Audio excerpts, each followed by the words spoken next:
The Jesse Kelly Show. Let's have some fun.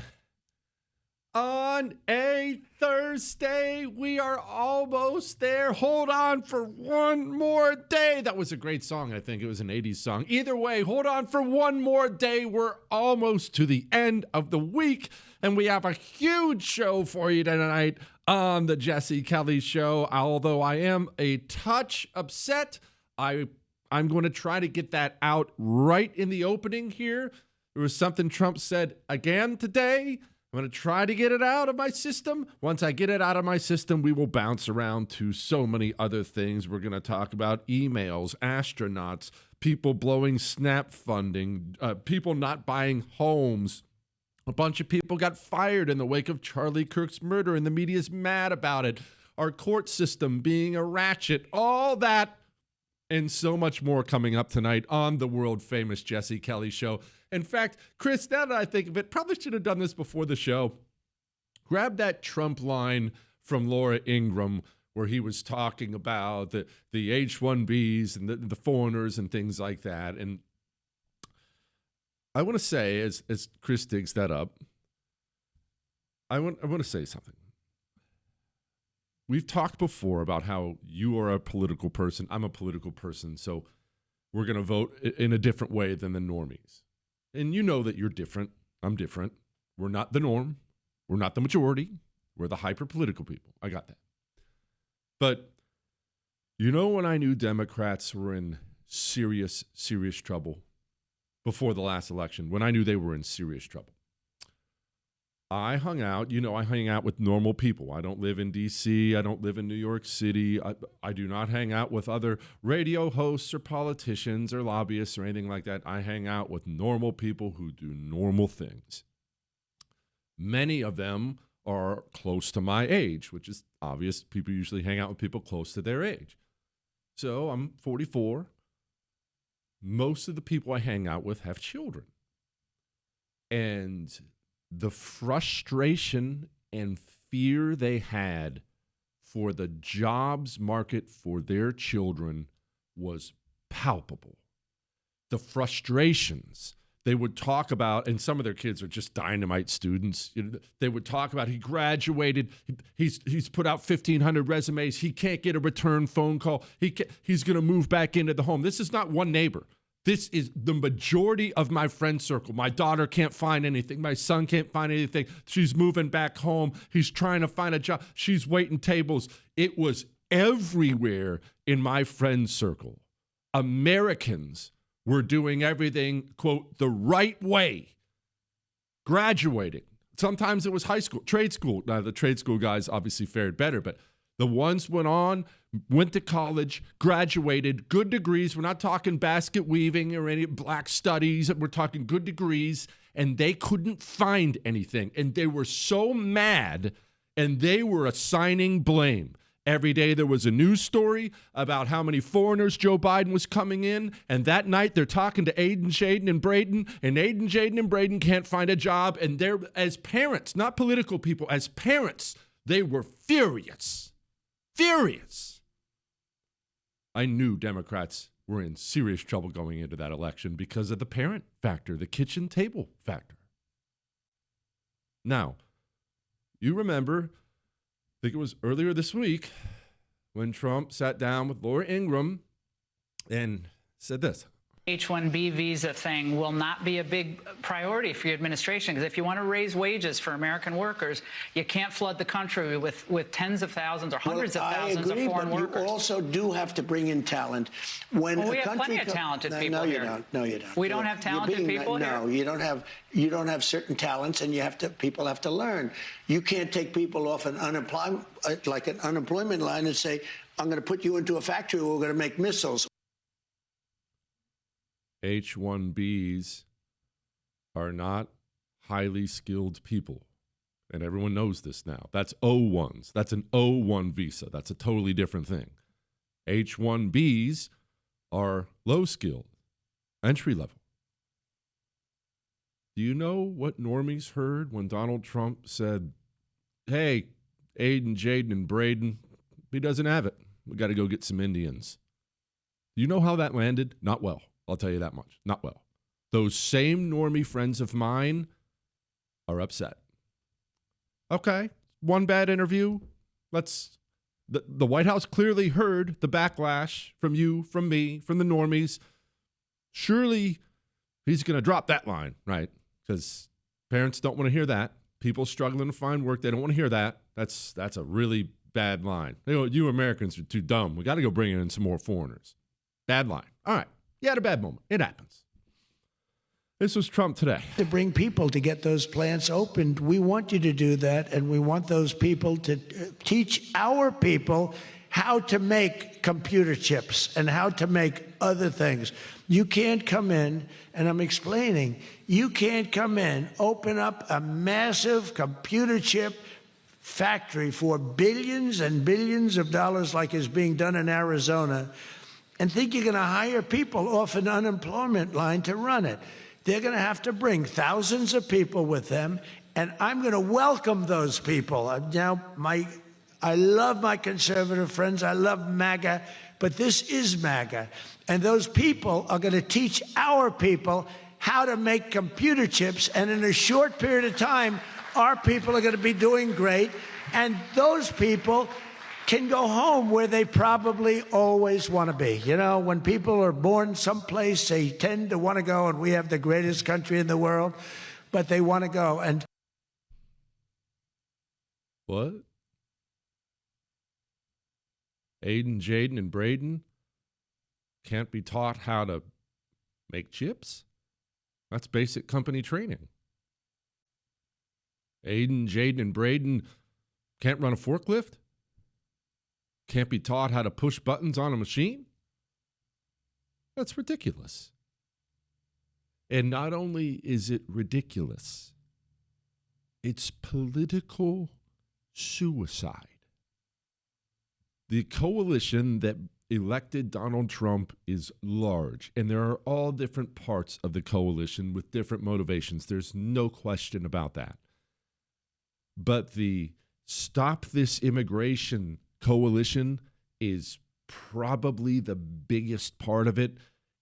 And the only other part of the coalition that can compare is the I need a job, I'm not making ends meet coalition. And these kinds of statements manage to offend both of them. We have a midterm election coming in 2026, less than a year.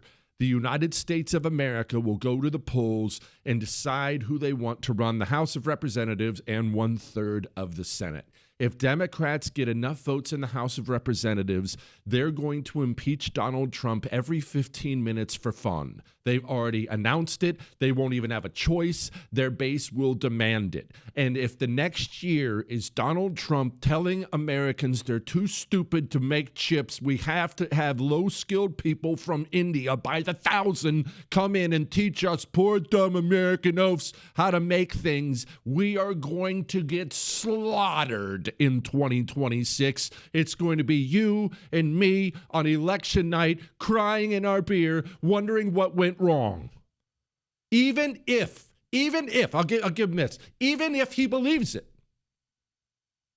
you don't say it. You don't say it. I've had to have this conversation with my son, my youngest son, super picky eater.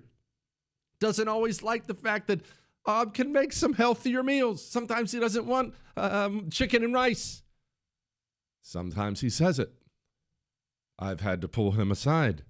When your mother makes dinner for you, you show gratitude, one, and if you don't like it, shut your friggin' mouth. Eat and be quiet. You don't have to voice every single thought that comes into your head. Donald Trump is in the White House because of affordability, because of the economy, the jobs market, and immigration. Every single poll showed it. That's what he ran on. That's what put him in the White House. Please stop telling Americans they're too stupid to learn how to make chips. I don't know who is currently advising the White House. Maybe this is just Trump's thing. He's his own man. Maybe it's business leaders around him. I don't know who is currently saying this, but Please, please. In the name of a just, merciful God. Stop telling Americans they're too dumb. We need more foreigners. Do you know what that sounds like to my normie neighbors who have their college graduate sons living in their basement? It doesn't sound good. I'm going to move on. I'm going to attempt to move on. I told you I just had to get that off my chest. Please stop saying this. Okay? Here we go. Whew. Just had to get that out. I'm better now, Chris. I told you I'm better now. A little bit upset. Now we're good to go.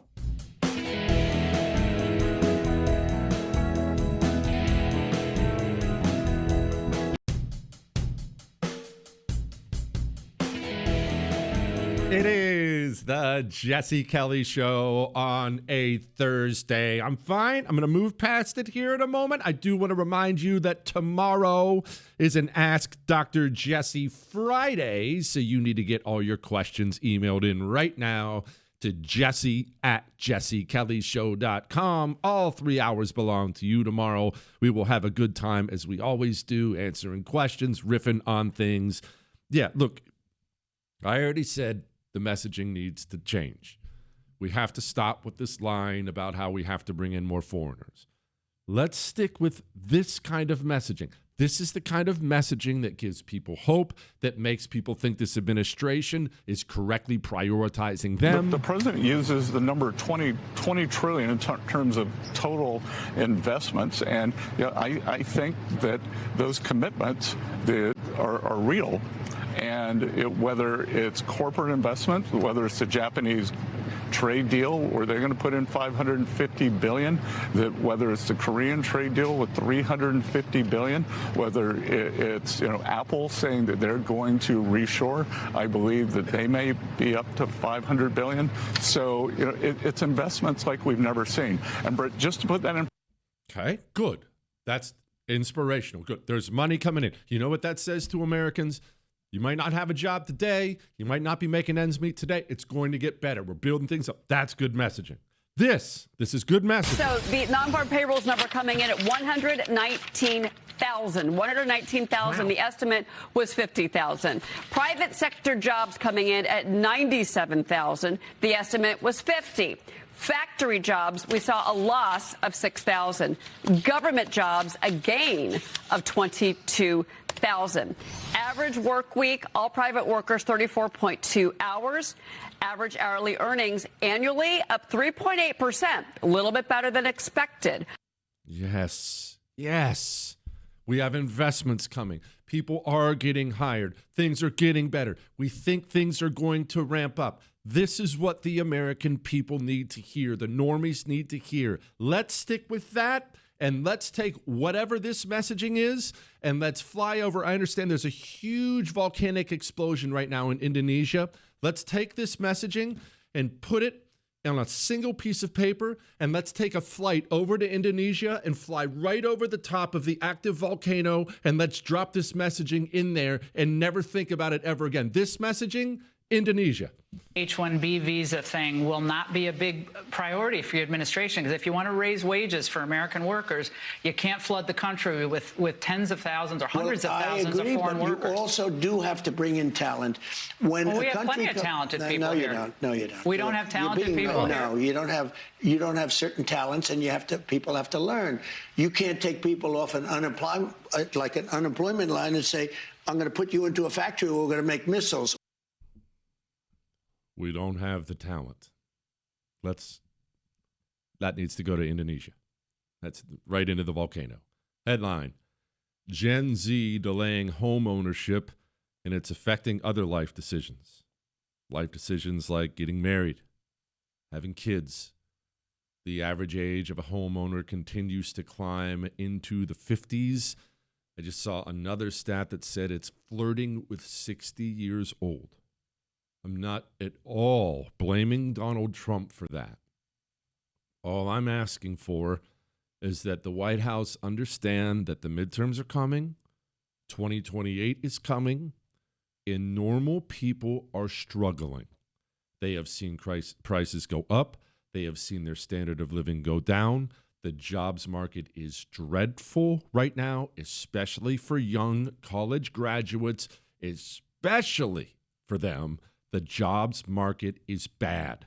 I saw another statistic. Well below half of college graduates have found employment at this time. You know what that is? That's not only an angry 25-year-old, that's an angry set of parents who just dropped $100,000 on a college education. That's right, Chris. They're talking to their friends. There is a large amount of dissatisfaction with life right now, well beyond political issues that you and I both care about, well beyond that. Kitchen table issues are not landing well for Americans right now. When Americans are sitting around with their neighbors, with their friends at church, having dinner at night, they are not swapping stories about how wonderful life is right now. They're complaining. They're complaining about the cost of life, the jobs market. And again, I'm not laying this at Trump's feet. I'm not laying the market. I'm not laying all this stuff at Trump's feet at all. I'm really genuinely not. But just like I screamed about when Joe Biden was president, you have got to be careful what you say to people when people are down and out and not making it. Joe Biden went with the line of, the economy's great, you reporters just aren't reporting on it. That takes someone who's already down and kicks dirt in their face. It doesn't land well. Does not land well. And Democrats got creamed on that issue. Creamed because it doesn't land well. Don't tell people they have it good when they don't feel like they have it good. Don't tell people they're too stupid, so we need another 50,000 people from India to come into the country. Don't tell people H-1Bs are highly skilled, because they're not. Those are low-skilled workers. And definitely don't try to sell people on the lie that people who come over here on a visa turn around and go back home because they want to. The vast majority of illegals in this country are visa overstays. They get here, they get established here, and they never freaking leave. Now I will finally move on. Let's do some emails. Next.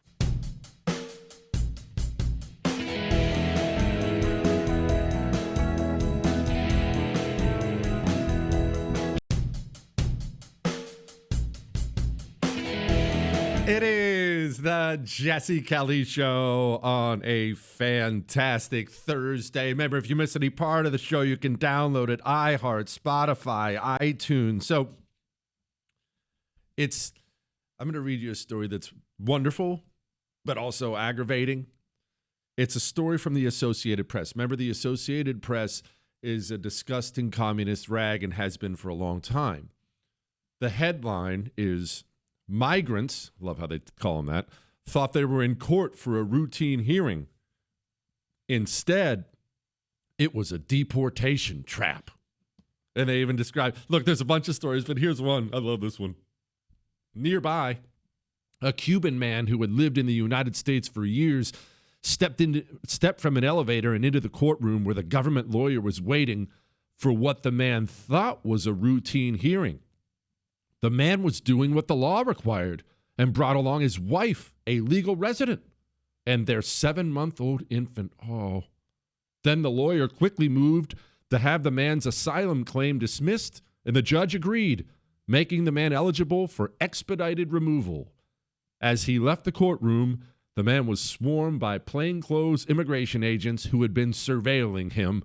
A struggle ensued, and the wife's shouts could be heard from the hallway as the lawyer moved on to the next case. So, before I get to the Trump portion of this, which is wonderful, actually, I'm going to pay him a big fat compliment after ranting and raving. It's aggravating beyond belief to me that our court system, our media, and apparently the entire world just thinks you should come here no matter what, and you should be able to stay here. This is the whole point of immigration hearings, to decide whether or not you can stay or have to go.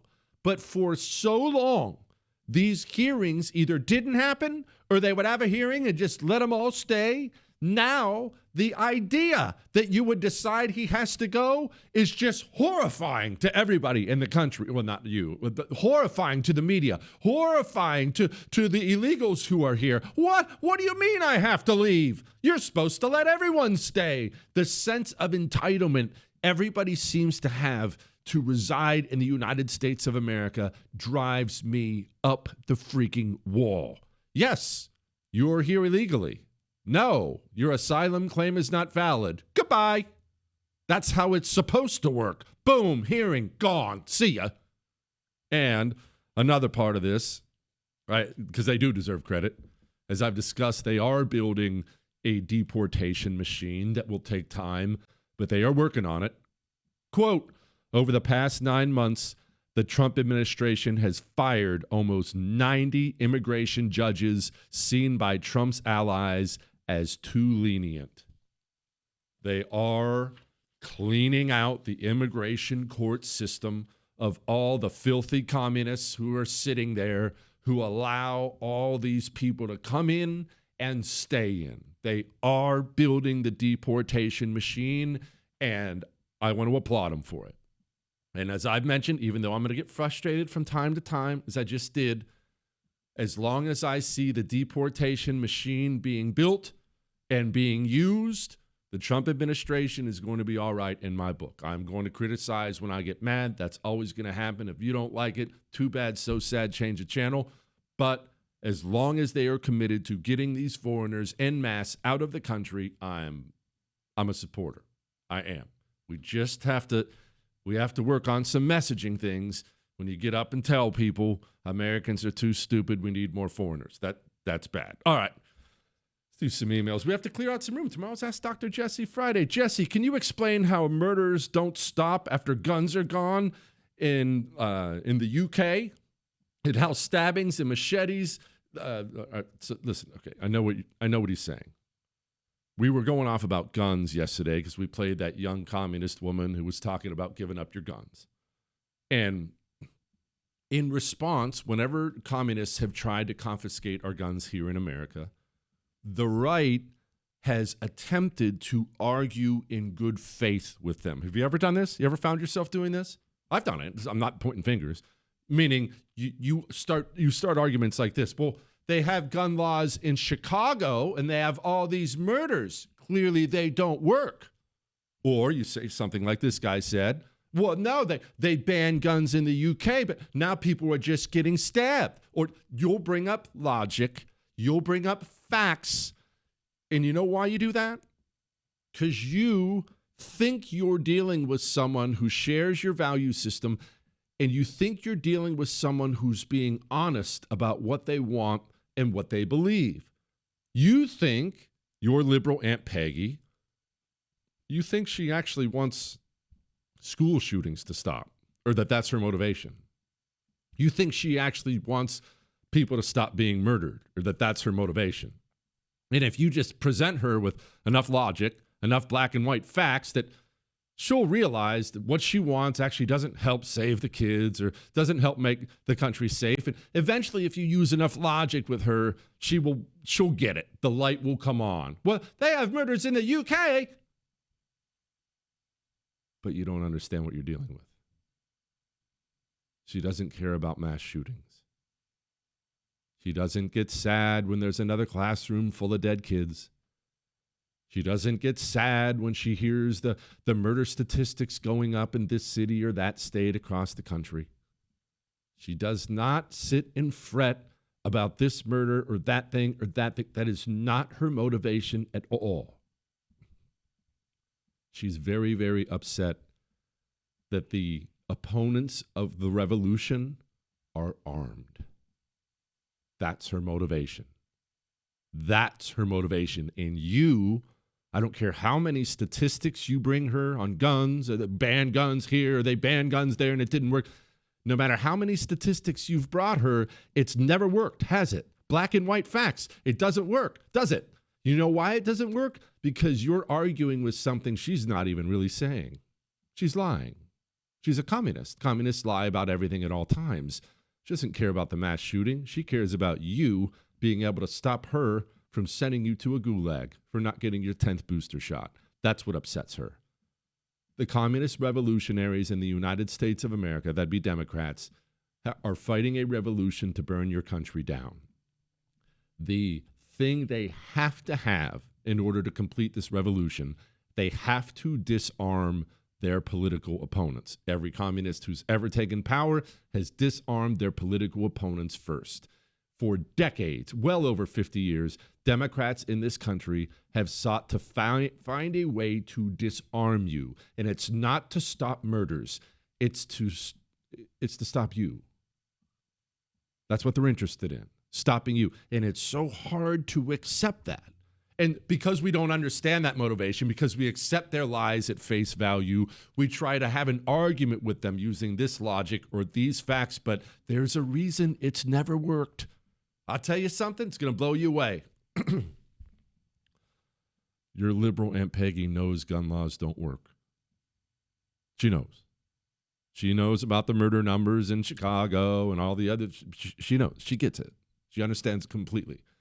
Your liberal Aunt Peggy, in the wake of the latest school shooting, she knows that that a new gun law wouldn't have prevented him from getting it, but that you can bring all that. She knows. You're getting her motivation wrong. That's the problem. You're correct in your arguments. What you're not understanding is your opponent. Liberal Aunt Peggy wants to hurt you, or she at least wants the freedom to hurt you if you don't do what you're told. Your gun prevents her from doing that.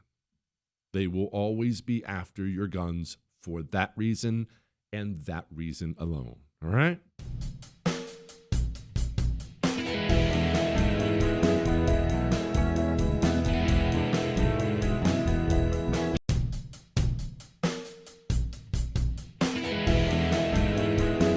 It is the Jesse Kelly Show on a wonderful Thursday. Remember, you need to get your Ask Dr. Jesse questions in for tomorrow. Jesse at jessekellyshow.com. Ask me anything. It's going to be fun, as it always is. So we're going to get to what Sean Duffy had to say about air travel and how people dress and stuff like that. But I thought maybe it would be a good time to take a little bit of a break. Just a little brief break. Because I realize we have all these new stations and new ears, new listeners, and we're on Sirius XM now on the Megyn Kelly channel, which is amazing. So the show's growing, which is really weird. I have no idea what's wrong with you. Why don't you have any? Anyway, the show's growing, and I got this email, and honestly, it made me laugh. Dear Emperor of Robes, my wife and I used the Jesse promo code to officially become Pure Talk users for life. You aren't kidding. It was so easy and nice to talk to them and sign up. Nice. I love that. Now that we are Pure Talkers, my sound request is you telling your son's dead fish story again. It always makes me cry laughing. You can say my wife's in her name, or him and his wife's name, Heidi and Brad. All right. So here it is. I've told this story a few times before. When my boys were younger, I do not remember the ages they were. I would guess we're talking 4 and 6, 5 and 7, somewhere in there. They were younger. They wanted a pet terribly, like boys do. My oldest son, James, at that time had a pet hair allergy. He's kind of over it. He has it a little bit, but he had a pet hair allergy where it hives and make his eyes swell up. Nothing horrible, but you're not going to get a dog. So we decided we were going to get them fish. We were going to get them fish. They each got a fish. Betas is what they were called. These look like goldfish to me, but they were betas. We get them fish at the pet store. They're very excited. They had to name their fish, okay? They had to name their fish. They choose, well, my youngest, Luke, he wanted to name his fish Butt Snake because boys are insanely immature, and anything that has the word butt in it they find hilarious. Ob and I expressly forbid him from naming his fish Butt Snake, so instead he named his fish Buttery. That is an important part of the story to remember. Buttery is the name of the fish, all right? Buttery, that's the name. Now, fast forward. My oldest son, who actually took great care of his fish, it died on him in 3 weeks. All right, that's the way life goes. We've all had to bury a dog, bury a cat. That's the way it goes. My youngest son, who had Buttery, Luke, he never took care of his fish. He always forgot to feed it. I think that fish ate like once a week, and the daggone thing would not die. It was like Rasputin. We were waiting. Ab and I were dying for the fish to die. We wanted the fish to die because we actually had a trip coming up. We were going back to Ohio for Christmas. That's where her family is, actually, and lots of my family. We were going back there for Christmas time, and we didn't want to have to pay somebody to come over to the house and feed the stupid friggin' fish that the kid doesn't even care about. But the daggone fish won't die. He doesn't care about it. He doesn't feed it, and this thing is a warrior. Okay. I was selling RVs at the time, and I could not take that much time off of work because you got to sell to eat. That's the bottom line. I had to pay bills. Ab is leaving before me with the kids, a couple days before me, and we talk, and we decide, hey,